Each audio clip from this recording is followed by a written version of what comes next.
नमस्ते साथीहरू, सबैजना साथीहरूलाई हाम्रो टेक साथी युट्युब च्यानलमा धेरै स्वागत छ।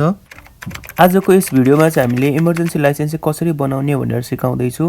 त्यसको लागि चाहिँ यदि तपाईँ पास भइसक्नु भएको छ लिखित र ट्रायल दुईटैमा र यदि विदेश जाँदै हुनुहुन्छ भनेदेखि चाहिँ तपाईँले इमर्जेन्सी लाइसेन्स चाहिँ बनाउन सक्नुहुन्छ। इमर्जेन्सी लाइसेन्स चाहिँ तपाईँले 3 दिनमा चाहिँ तपाईँले पाउन सक्नुहुन्छ। कसरी चाहिँ हामीले यसको लागि एप्लाई गर्ने भनेर म तपाईहरुलाई देखाउँदैछु। आउनुहोस् आजको भिडियो हामी सुरु गरौँ। तो चलिए शुरू करते हैं। इमर्जेन्सी लाइसेन्स झिक्नको लागि चाहिँ के डकुमेन्ट चाहिन्छ हेरौँ है त। सबभन्दा अगाडि श्रम स्वीकृति अथवा एनओसी लेटर एउटा चाहियो। त्यसपछि अर्को भनेको पासपोर्ट, अनि तेस्रो नम्बरमा भिजा चाहियो र चौथो नम्बरमा चाहिँ प्लेन टिकट चाहियो। यो चारैवटाको चाहिँ तपाईँले फोटो खिचेर राख्नु होला। अब चाहिँ हामी यसको फर्म भर्न जाँदैछौँ। इमर्जेन्सी ड्राइभिङ लाइसेन्स कसरी झिक्ने भन्ने कुरो चाहिँ यस भिडियोमा म तपाईँहरूलाई सिकाउँदैछु र त्यसको लागि कसरी एप्लाई गर्ने भनेर म सिकाउँदैछु। त्यसको लागि चाहिँ सबैभन्दा अगाडि तपाईँहरू यो क्रोम ब्राउजरमा जानु होला। क्रोममा गइसकेपछि तपाईँले यो सर्चमा चाहिँ गएर इमर्जेन्सी ड्राइभिङ लाइसेन्स यो भनेर सर्च गर्नु होला र तपाईँले यहाँनिर यो देख्न सक्नुहुन्छ online driving licence system applicant login भनेर भनेको छ। यो सुरुकोमा थिच्नु होला।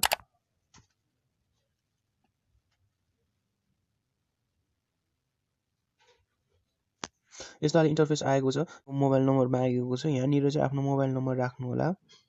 मोबाइल नम्बर राख्दाखेरि चाहिँ तपाईँको यहाँ जुन नम्बर छ, जुन नम्बरबाट तपाईँले ट्रायल दिनुभएको छ त्यो सुरुमा राख्नुभएको नम्बर, त्यही नम्बर राख्नु होला।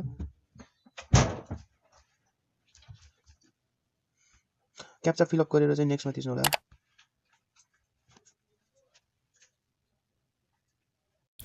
र एकछिनमा तपाईँले राख्नुभएको नम्बरमा चाहिँ एउटा कोड आउँछ। त्यो कोड चाहिँ यहाँनिर राखिदिनु होला। त्यसपछि नेक्स्टमा थिच्नु होला।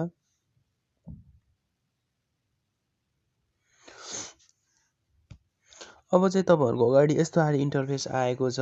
यहाँ तपाईँले देख्न सक्नुहुन्छ एप्लाई फर एड क्याटेगोरी भनेको छ।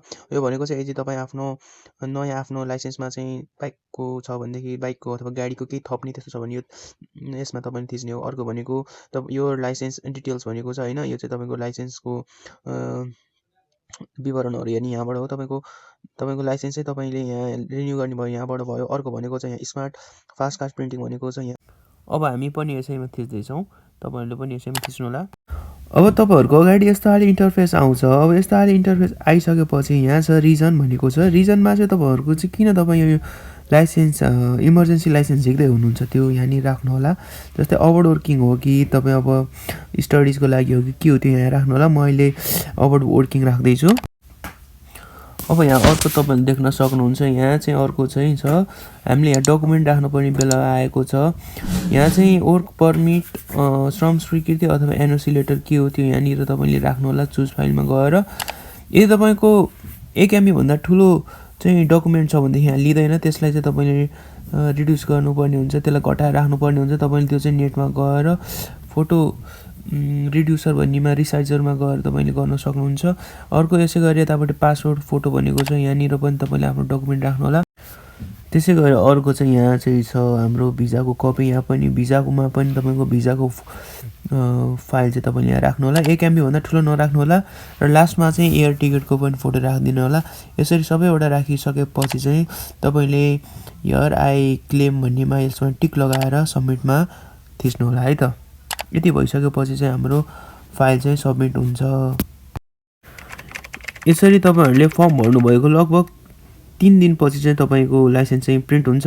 र तपाईँको लाइसेन्स प्रिन्ट भयो कि नै भनेर थाहा पाउनको लागि यो हेलो यातायात व्यवस्था विभागको यो फेसबुक पेजमा गएर हेर्नु होला।